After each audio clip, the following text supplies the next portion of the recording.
সবাইকে সালাম ও শুভেচ্ছা। এই লেসনে আমরা physics first part vector chapter থেকে আরো 4টা রিটেন প্রশ্ন নিয়ে আলোচনা করব।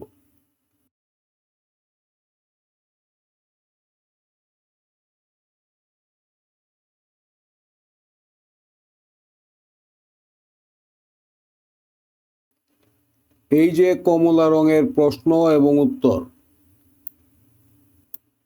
এগুলি কোনো পরীক্ষায় আসে নাই, কিন্তু এগুলি স্টাডি করলে বা দেখলে তোমরা অনেক কিছুই শিখতে পারবে। যেমন এই অঙ্কটা আপাত দৃষ্টিতে মনে হয় যে বেশ কিছুটা লেন্দি বা একটু কঠিন মনে হয় অনেকের কাছে, কিন্তু ভেক্টর সম্পর্কে পরিষ্কার ধারণা থাকলে এইসব অঙ্ক কত সহজে করা যায় সেটা তোমরা দেখতে পাবে। এই প্রশ্নটার উত্তর হচ্ছে 8 সেকেন্ড। সেইটা আমি কিভাবে করি সেটা তোমরা দেখো। প্রবলেমটাতে দেওয়া আছে আদিবেগ ইউ সমান 39.2 metre per second, u equals to 39.2 metre per second. Alpha দেওয়া আছে 30 ডিগ্রি। তো এই পাথর কণাটা আকাশে ছড়ে দেওয়ার পর এই ইউ এর সাথে যোগ হবে জিটি নামে আরেকটা ভেক্টর, যা সময়ের সাথে সম্পর্কিত। তো টি সময় পরে এই দুইটি বেগের লব্ধি হিসাবে আসবে ভাইরাল বেগ ভি। তাহলে আমরা ভেক্টর সমীকরণটা লিখতে পারি v equals to u plus gt. এই ভেক্টর সমীকরণে তোমরা খেয়াল করো ইউ এর মান এবং দিক দুটোই দেওয়া আছে। জিটির দিক জানি, ভার্টিক্যালি ডাউন। ভি এরও দিক জানি, ইউ এর সাথে হবে এটা লম্ব, তাই তো? তাহলে আমরা এখন ভেক্টর ডায়াগ্রামটা আঁকতে পারি। যেমন এই হচ্ছে হরাইজন্টাল লাইন, এটার সাথে 30 ডিগ্রি কোণে আছে ইউ, এটার সাথে যোগ হবে এসে ভেক্টর জিটি। এই ইউ এর সাথে 90 ডিগ্রি কোণে আসবে ভেক্টর ভি। এটা হচ্ছে ইউ, এটা হচ্ছে ভেক্টর জিটি, এটা হচ্ছে লব্ধি ভি। খেয়াল করো এটা যদি 30 হয় তাহলে এটা 60, তাহলে এইটা 60, এটা তাহলে হয়ে গেল আবার 30। ভেক্টর ডায়াগ্রাম আঁকা হয়ে গেলে সমস্যাটা কেবলই একটা জ্যামিতিক সমস্যা।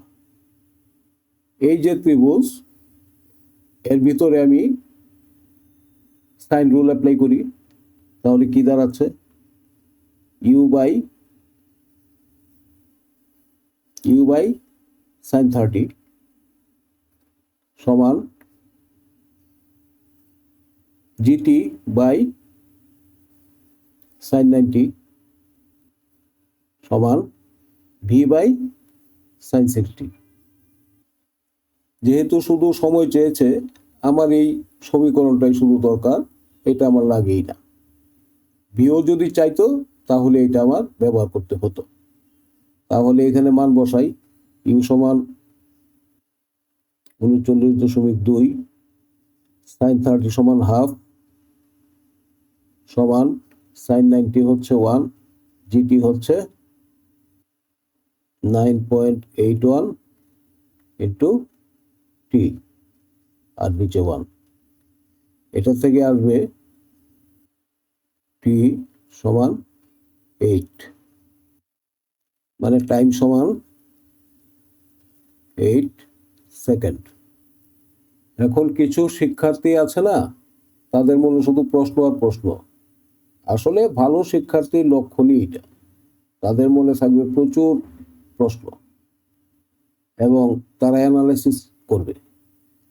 তো একজন শিক্ষার্থী ক্যালকুলেশন করে বলল যে স্যার এই পাথর কণাটা তো আকাশে থাকবেই মাত্র 4 সেকেন্ড। 4 সেকেন্ড বের করেছে ওই যে টি সমান twice u sine alpha by g, ওইটা ধরে। তো 8 সেকেন্ড এটা কিভাবে থাকবে? তো আমি বললাম যে 8 সেকেন্ড যদি পাথর কণাটা ভেসে থাকার সুযোগ পায়, তাহলে এটা তখন ওই আদি নিক্ষেপণ কোণের সাথে 90 ডিগ্রিতেই চলবে এবং এই সুযোগ পাবে। কিভাবে পায় সেটাও সম্ভব। মনে করো এই একটা পাহাড়ের উপর থেকে একটা হরাইজন্টাল লাইন টানি, এটা হরাইজন্টাল লাইন, এইখান থেকে মনে করো ছোড়া হলো, এটা হচ্ছে ইউ, এটা হচ্ছে 30 ডিগ্রি। তো সেইটা তো প্রজেক্টাইল এইভাবে যাবে, গিয়ে এভাবে যেতে থাকবে। এই অংশ তো পুরো ফাঁকা, সুতরাং এই অবস্থায় সে 8 সেকেন্ড ভেসে থাকতে পারবে, সাফিসিয়েন্ট যদি এটা উঁচু হয় পাহাড়টা। তো মনে করো এখানে আসার পরে 8 সেকেন্ড যখন আসবে, তখন এটা এই ভি, এটার এই যে প্রোফাইল আছে সঞ্চার পথ, সেই সঞ্চার পথ এই হচ্ছে এটা সঞ্চার পথ। তো 8 সেকেন্ড পরে এই হচ্ছে ভি, সঞ্চার পথটা হবে তখন এটার মধ্যে স্পর্শক, এইটার মধ্যে। আর এই হচ্ছে এই হরিজন্টাল লাইন আগো, এই হচ্ছে 30 ডিগ্রি, এটা ইউ এর দিক, এই যে 90। ঘটনাটা এখানে ঘটবে যখন 8 সেকেন্ড পরে পাথর কণাটা এখানে আসবে, এটা হবে ভি, তখন এই আদি নিক্ষেপণ কোণের সাথে, এটা তো 30, এই ভি 90 ডিগ্রি কোণ সৃষ্টি করবে। এই হচ্ছে ব্যাপার। তো দেখো আপাত দৃষ্টিতে এটা অনেকভাবে করা যায়। এই ভেলোসিটিকে উপাংশে ভাগ করে যেভাবে নর্মালি করে, অথচ তোমার কনসেপশন যদি ক্লিয়ার থাকে, দেখো এক লাইনে অঙ্কটা হয়ে গেল। সুতরাং ভেক্টর এমনই একটা চমৎকার বিষয়, যদি এটার কনসেপশন তোমাদের ক্লিয়ার থাকে এবং সঠিকভাবে ব্যবহার করতে পারো, তবে অনেক জটিল সমস্যার সমাধান খুব সহজে করতে পারবে। তো ঠিক আছে, পরবর্তী প্রশ্নে যাই।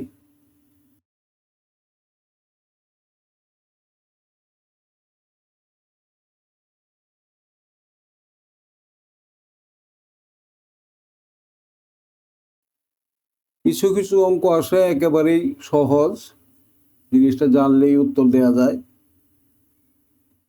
দুইটা ভেক্টরের সর্বোচ্চ মান কত হয়? পি প্লাস কিউ, যখন তারা একই দিকে থাকে, অর্থাৎ তাদের মাঝখানের অ্যাঙ্গেল থাকে 0।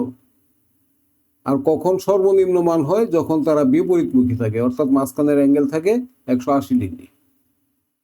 তো পি প্লাস কিউ দেওয়া আছে, পি মাইনাস কিউ দেওয়া আছে, ভেরি সিম্পল, দুইটা যোগ করো, 2p পেয়ে যাবে, পি সমান 16, কিউ সমান 12।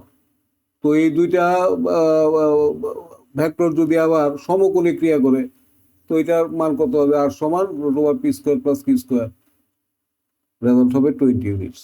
Very simple.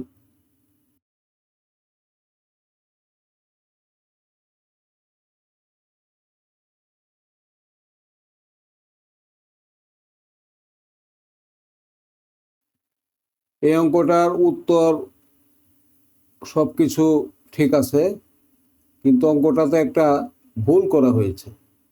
আশা করি তোমরা ভুলটা ধরতে পারছো।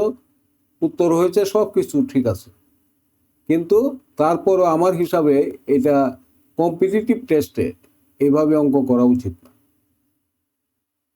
ভুলটা হচ্ছে 3600 মিটার পার আওয়ার। আমি বড় বড় সংখ্যা নিয়ে নাড়াচাড়া করবো কেন? আমি প্রথমেই তো এটাকে 1 মিটার পার সেকেন্ডে নিয়ে আসবো। ইউ 1800 মিটার পার আওয়ার মানে কি? 0.5 মিটার পার সেকেন্ড, তাই তো?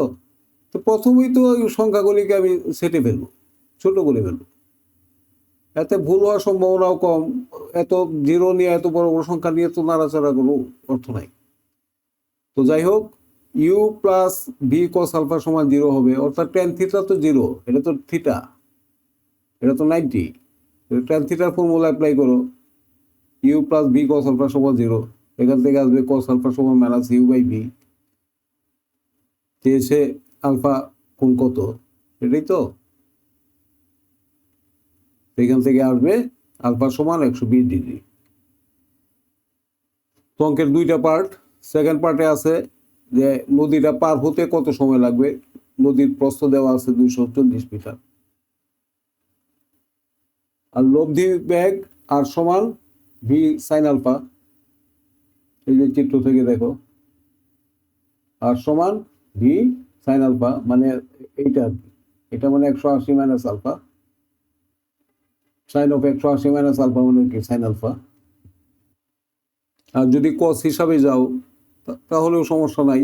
এই যে ভি, এটা হচ্ছে এই যে এই কোণটা, এই কোণটা 30, কারণ এটা তো 120, এটা 120, এটা 30, যেহেতু এটা 90, সুতরাং ভি কস 30, হয় ভি কস 30 অথবা সাইন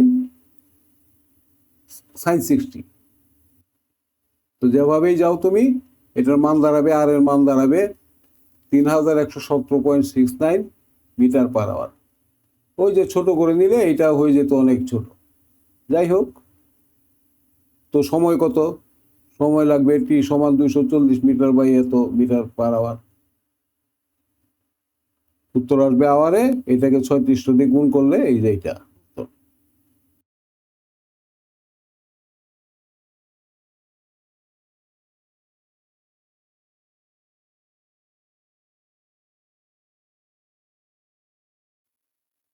এটা অলরেডি এই ধরনের অঙ্ক তোমরা করেছো, অনেক করা হয়েছে, এগুলি জাস্ট ভুল না করে করে গেলেই হলো। শেষ পর্যন্ত দাঁড়াবে ইউনিট ভেক্টর এন ক্যাপ সমান plus minus 2y plus j plus k divided by √/6। ঠিক আছে, আজকে এই পর্যন্তই। ভালো থেকো।